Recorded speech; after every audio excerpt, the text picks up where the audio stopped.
Capítulo 1. 1879.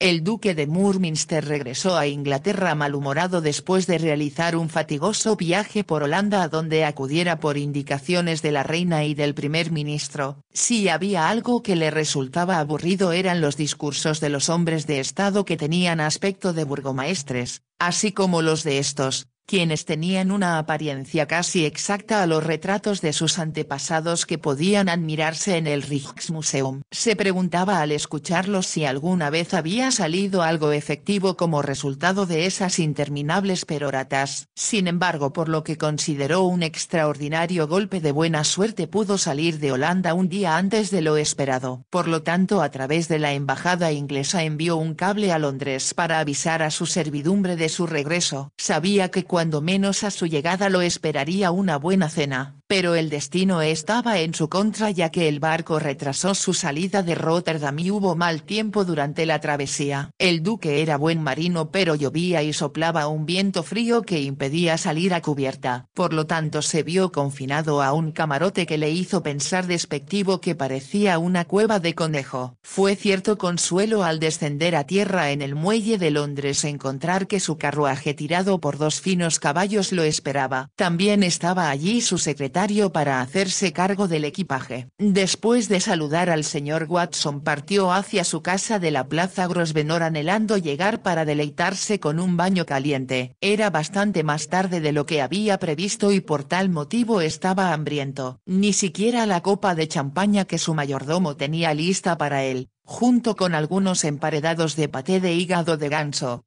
mejoró su estado de ánimo. Cuando subió a su habitación iba con el ceño fruncido. El lacayo que lo esperaba para atenderlo hasta que su ayuda de cámara llegara con el equipaje lo miró con temor. El señor Watson había colocado las cartas más urgentes sobre el mueble de cajones para que el duque las atendiera. Eran unas cuantas. Lord Murminster sabía que en su estudio le esperaba una pila bastante mayor pero no tenía intenciones de leerlas hasta el día siguiente. Miró hacia aquellas dispuestas sobre el mueble y vio que había una con sobre azul. Reconoció la letra como la reconociera Watson, quien por ello no la abrió. El duque hizo a un lado las demás cartas, rasgó el sobre y sacó una nota de Fiona Faversham. Sabía incluso antes de leerla que era una carta de bienvenida. Por supuesto ella esperaba que él la recibiera al día siguiente. Lady Faversham era ahora fan especial en su vida que algunas veces él se preguntaba por qué se tomaba la molestia de escribirle. Mientras estuvo en Holanda recibió carta de Fiona casi todos los días. Le pareció innecesario que ahora la mujer le escribiera para darle la bienvenida a casa. Sin duda esperaba que se vieran al día siguiente por la noche. Entonces al leer las frases cariñosas con que iniciaba su carta comprendió la razón. Era demasiado evidente para que dudara de estar en lo cierto. Fiona Faversham deseaba casarse con él. De hecho en su mayoría sus amistades presumían que eso sucedería el día menos esperado. Próximo a cumplir 34 años, el duque sabía bien que toda su familia pensaba que ya era momento de que procreara un heredero. Continuamente le recordaban que era su deber, y estaban dispuestos a recibir a Fiona en la familia con los brazos abiertos. Lady Faversham, hija del duque de Cumbria, era una de las mujeres más bellas de Inglaterra y todos suponían que él estaba enamorado de ella. El único obstáculo en todo el asunto era que el duque de Murminster no deseaba casarse. Si debía hacerlo prefería elegir esposa sin tomar en cuenta las ideas de los demás. Desde luego que no estaba dispuesto a ir al altar presionado por gente que, según pensaba, debía ocuparse de sus propios asuntos. Eso incluía a su familia completa. Él daba fiel cumplimiento a sus deberes como era de esperarse en lo que concernía a sus innumerables tíos, tías y un número sorprendente de primos, pero le desagradaba que abusaran de su parentesco o que interfirieran en su vida privada. Era verdad que Fiona Faversham le resultaba muy atractiva.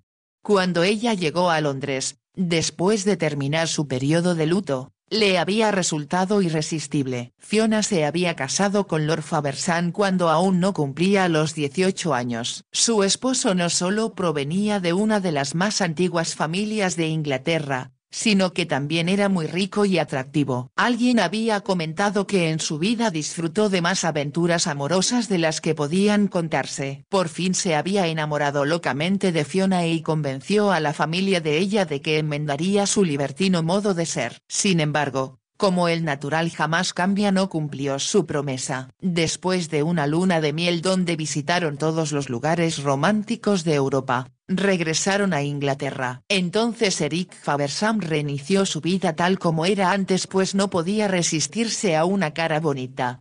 Realmente eso no tuvo ninguna trascendencia, había dicho a Fiona. Ella lo había descubierto en un apasionado romance con cierta mujer cuya belleza adornaba las páginas de revistas y periódicos. Pero me has sido infiel, protestó Fiona. Te amo, y te juro que lo que sentí por Isobel no tiene más interés para mí que beber una copa de champaña. Por desgracia, conforme pasaron los años, las copas de champaña se multiplicaron. Fiona aseguraba ya que no podría tolerar más cuando Eric Faversam murió. Participaba en una carrera de obstáculos en la cual todos los jinetes habían bebido y cenado en exceso. Como algún tonto del grupo los había retado a hacerlo, accedieron a correr después de la cena. Iban vestidos con trajes de etiqueta y llevaban un ojo abierto con un parche negro. Varios jinetes sufrieron heridas y 2 caballos tuvieron que ser sacrificados. Eric Faversam se fracturó el cuello y murió de forma instantánea. Fiona no fingió lamentarlo. Las numerosas aventuras amorosas de su esposo la habían humillado. Por mucho tiempo sufrió al comprender que no podía retenerlo. Sin embargo, su belleza, que se había acrecentado con los años, extasiaba a otros hombres. Lady Faversam se retiró a la casa de campo de su padre a fin de pasar el año convencional de luto. La reina Victoria no habría aprobado que tal lapso se redujera por ningún motivo. Fiona fue lo bastante sensata para no regresar a Londres hasta que fue el momento de dejar de usar sus vestidos gris y malva. De todos modos no la hacían aparecer menos bella que cuando usaba negro. Como su cabello era rojo, del profundo tono rojizo de las húngaras, su piel era de una blancura deslumbrante. Sus ojos no eran del tono verde claro que correspondía a tal combinación. Sin embargo, cuando un hombre miraba a sus profundidades, se sentía como atrapado por un torbellino sin oportunidad de salvación. Decir que Fiona causó sensación en la sociedad de Londres era una tibia descripción. A los 25 años ya no era la joven inocente y nada sofisticada que fuera cuando se casó. Su esposo la había adiestrado en las lides del amor. También aprendió bastante de las mujeres que él solía comparar con copas de champaña. Fiona decidió que su segundo matrimonio sería muy distinto del primero. Además de todo, después de la muerte de Eric descubrió que él había dejado una montaña de deudas y no era tan rico como les hizo creer a ella y a sus padres. Había sido un verdadero derrochador en su forma de vivir, sobre todo en las fiestas que ofrecía. Además se mostró siempre innecesariamente generoso con las mujeres a las que favorecía y a la vez era un jugador compulsivo. Fiona heredó una suma suficiente para vivir con comodidad, mas no la fortuna que había supuesto. Ahora lo que ambicionaba era una posición social solo inferior a la de la realeza. También deseaba un marido lo bastante rico para concederle todos sus caprichos. Solo había un hombre que llenara esos requisitos y quien además era también en extremo atractivo para hacer que su corazón latiera acelerado. Se trataba del duque de Murminster. Cuando casi por instinto se sintieron atraídos el uno por el otro la primera vez que se conocieron, Fiona pensó que se había sacado el premio mayor. La dificultad consistía en conseguir que pronunciara las palabras mágicas: ¿aceptarás ser mi esposa? El duque se dio cuenta de las intenciones de Fiona desde el principio. Había sido acosado, perseguido y seducido por cuanta mujer conocía desde el momento en que salió de Eton, pues era el soltero más codiciado del país. Había aprendido a anticipar los riesgos desde antes de tener que enfrentarse a ellos. Se había convertido en un experto para esquivar las trampas más evidentes que intentaban ponerle las madres ambiciosas. Fiona le resultaba divertida, ingeniosa y admiraba su seguridad en sí misma. De hecho eran idóneos. Cuando se convirtió en amante de Fiona descubrió que tenía que esforzarse, lo que no era usual, para dominar la situación como estaba acostumbrado a hacerlo. La mujer se mostraba complaciente y como dijera alguien ambos hablaban el mismo lenguaje. Por lo tanto al duque le resultó fácil disfrutar de una situación que creía poder dominar. Sin darse cuenta permitió que Fiona se convirtiera en parte de su vida. En Londres se frecuentaban casi todos los días. Asistían a las mismas fiestas y si él daba alguna, Lady Faversham hacía el papel de anfitriona. Cuando iban al campo sucedía lo mismo. Después de ayudarlo a elegir a los huéspedes Fiona se iba con él. Hacía esfuerzos porque todo transcurriera de una forma agradable y placentera. El duque apenas notó cuando Fiona se mudó al dormitorio contiguo al suyo porque era más conveniente. Habían dado por sentado que cenarían juntos la primera noche que él regresara de Holanda que se suponía sería al día siguiente. En realidad había pasado por alto, o quizá por vez primera se mostraba un poco más cauto pero olvidó dar instrucciones a su secretario en el cablegrama para que informara a Lady Faversham que regresaría antes de lo previsto. Bajó a cenar. Pensó, sentado solo en el amplio comedor,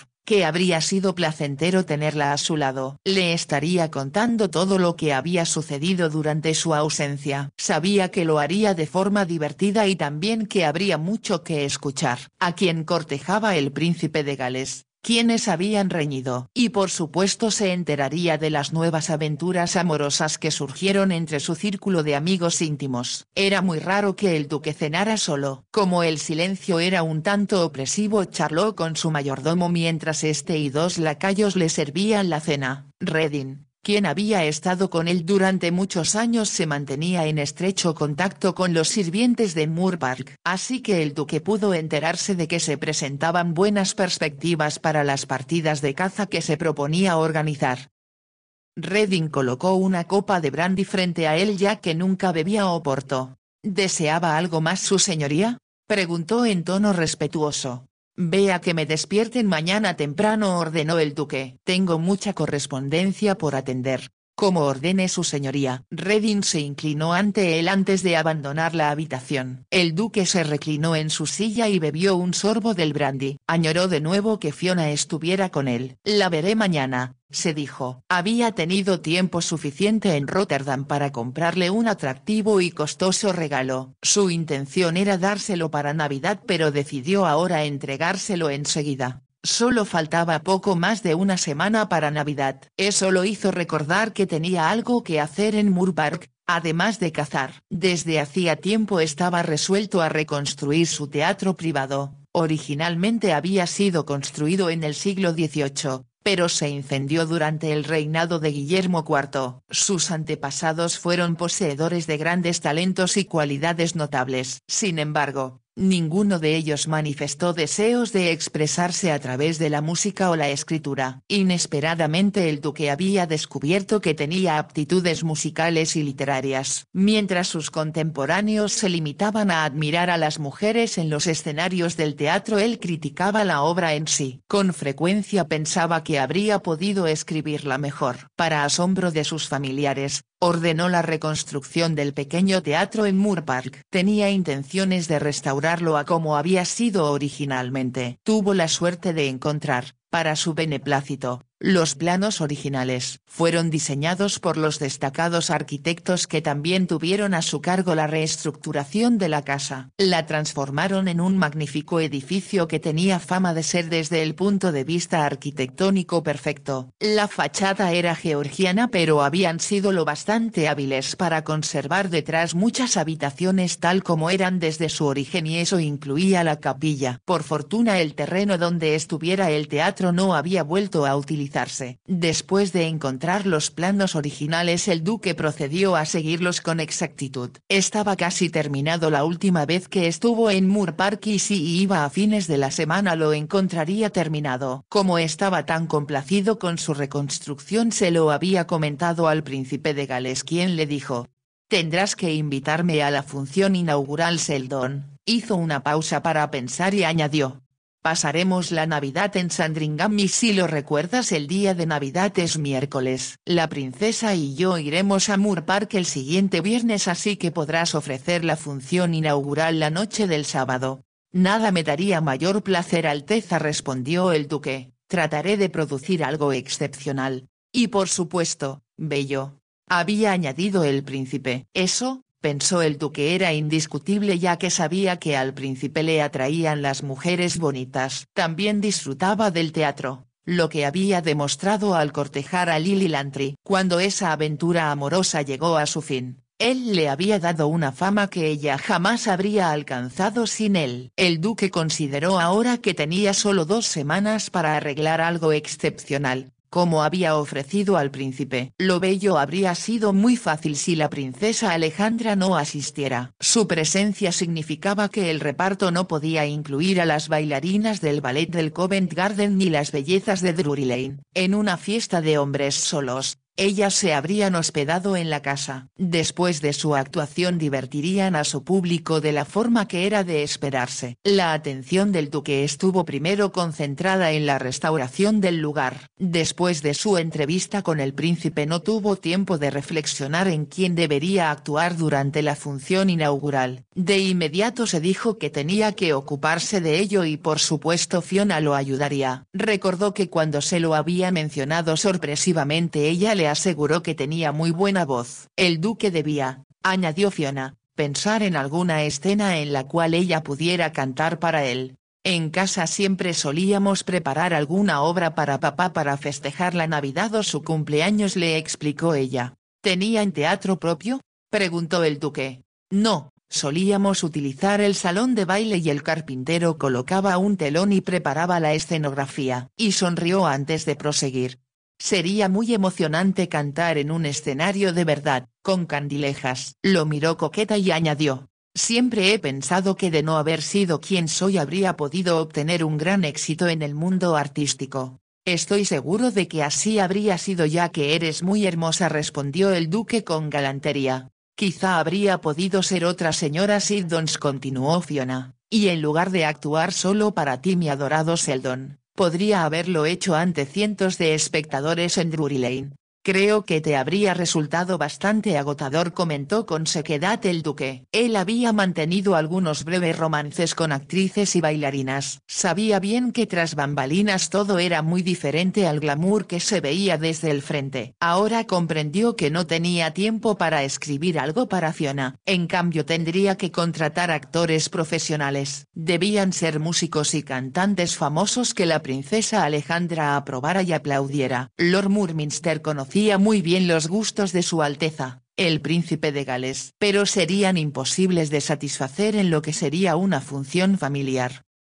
Además, su abuela, quien tenía más de 60 años, estaría presente. Si sus huéspedes de Navidad se quedaban para la función, como sin duda insistirían en hacerlo, habría muchos otros familiares que se escandalizarían ante cualquier cosa que consideraran vulgar. El duque empezó a darse cuenta de que la idea era mucho más complicada de lo que había esperado. Debo hablar con Fiona al respecto, se dijo. Estaba seguro de que ella encontraría una solución. Si no, ella sabría a quién podrían acudir en busca de ayuda. No se había dado cuenta de lo mucho que dependía de esa mujer. No obstante, al pensarlo comprendió que Fiona se había hecho indispensable para él para cumplir sus propios objetivos. Al levantarse de la mesa cuando terminó su brandy, se le ocurrió otra idea. Tal vez, a fin de cuentas, debería casarse con Fiona y acabar de una vez con ese asunto. Ella se haría cargo del absoluto funcionamiento de la casa y él podría concentrarse en el de su propiedad. Los caballos, los campesinos, los granjeros, el ganado, también en la gran cantidad de gente cuya vida controlaba porque sus familias habían servido a la suya durante generaciones. Salió del comedor. Entonces, mientras se dirigía hacia su estudio, un súbito pensamiento lo asaltó. Arriba estaba el regalo para Fiona y no había razón para que no se lo llevara de inmediato. Ella se asombraría al verlo pero se emocionaría también. Eso aseguraba en la carta que él había leído antes de tomar su baño. Lady Faversam había escrito: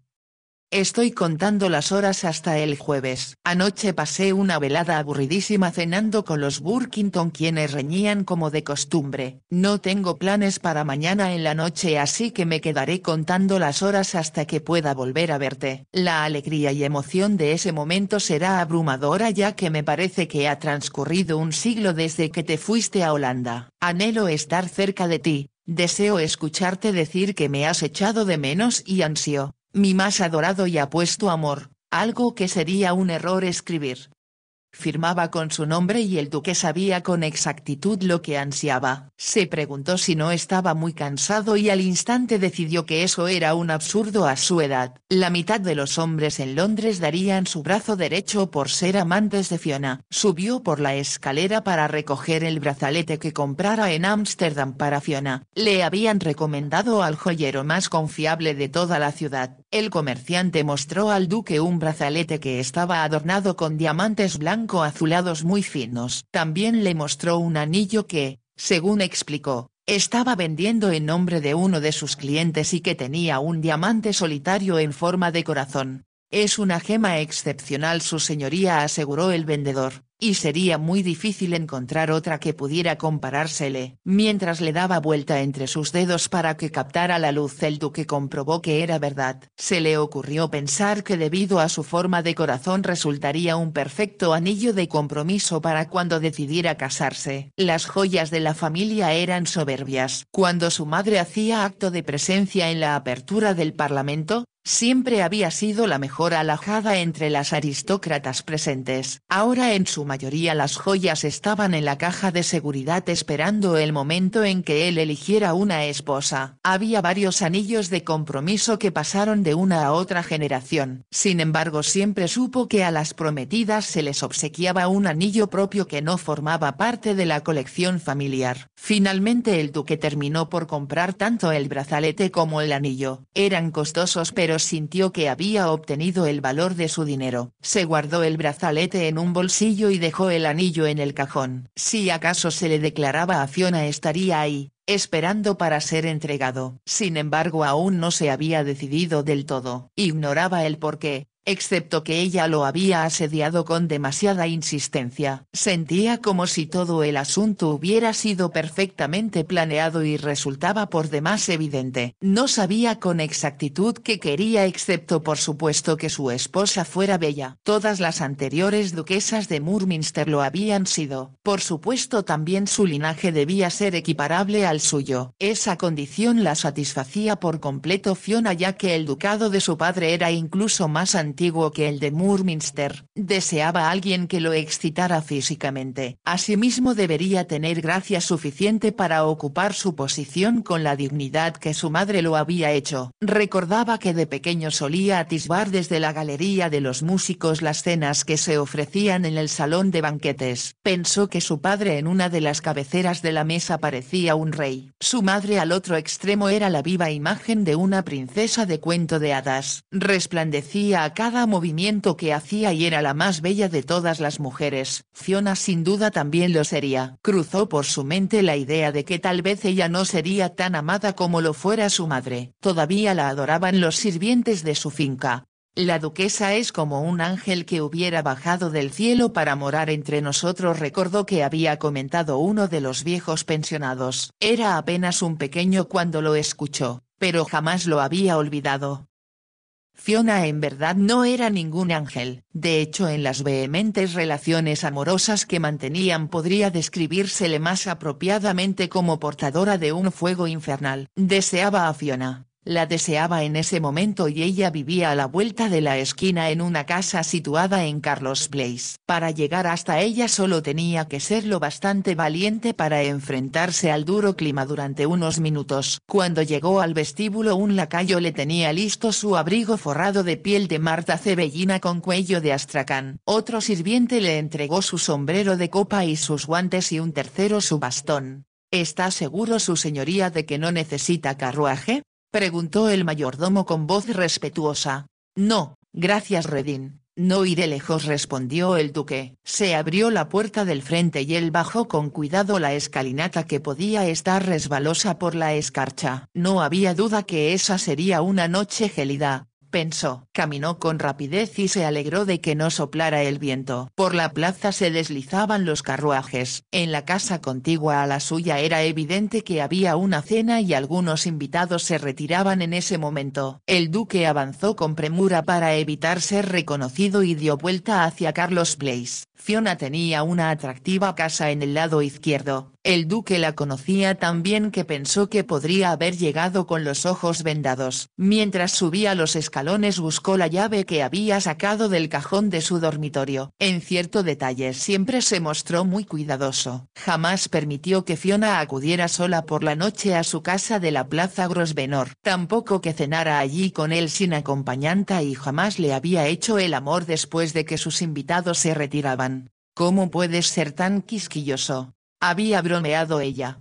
Protejo tu reputación, repuso el duque, porque, como bien sabes, la servidumbre murmura siempre. Ella se encogió de hombros y fue un gracioso ademán. ¿Realmente nos importa eso a nosotros? Creo que sí, respondió él con suavidad. Y como el duque en cambio no puso objeciones para acudir a la casa de Fiona, ésta le había dado llave. No tengo ningún sirviente de servicio por la noche que pueda ver quién entra o sale, comentó al dársela. Por lo tanto, cuando estaban en Londres el duque acudía a su casa. Algunas veces solía hacerlo ya muy tarde, después de haber estado de servicio en palacio o de cenar con el príncipe de Gales. Fiona siempre lo estaba esperando en su dormitorio. Aparecía adorable con su pelo rojo cayendo sobre sus hombros y su piel translúcida como una perla. Por lo general le reservaba algún tipo de sorpresa. Una vez lo había recibido cubierta por un collar de perlas negras y nada más. En otra ocasión era uno de esmeraldas y un angosto cinturón con las mismas gemas rodeando su pequeña cintura. Esa noche, pensaba el duque, no lo estaría esperando. Por lo tanto él gozaría el placer de escuchar su exclamación de regocijo. Imaginaba que saltaría de la cama para arrojarse a sus brazos. Insertó la llave en la cerradura y encontró que el vestíbulo estaba a oscuras. Era casi medianoche y estaba seguro de que Fiona se habría acostado temprano. Estaría preparándose para la noche siguiente. Solo hasta que las estrellas se estuvieran apagando él regresaría a su propio dormitorio. A las 6 de la mañana las doncellas y los lacayos en mangas de camisa comenzarían sus diarias faenas. Se quitó el abrigo y lo dejó sobre una silla que sabía dónde estaba sin siquiera tener que mirar. Su sombrero, guantes y bastón tuvieron el mismo destino. A la suave luz que provenía del exterior avanzó y guiándose por el barandal ascendió los escalones alfombrados. Llegó al primer piso ocupado en su totalidad por el salón principal y subió al siguiente donde se encontraba el dormitorio de Fiona. Se detuvo un momento antes de extender la mano hacia el picaporte de la puerta indicada. En ese instante se puso rígido. Alguien hablaba dentro y era la voz de un hombre. Por un momento el duque pensó que no podía haber escuchado correctamente, o tal vez había entrado a otra casa. Segundos después, al identificar la voz, sintió como si se hubiera convertido en una estatua de piedra.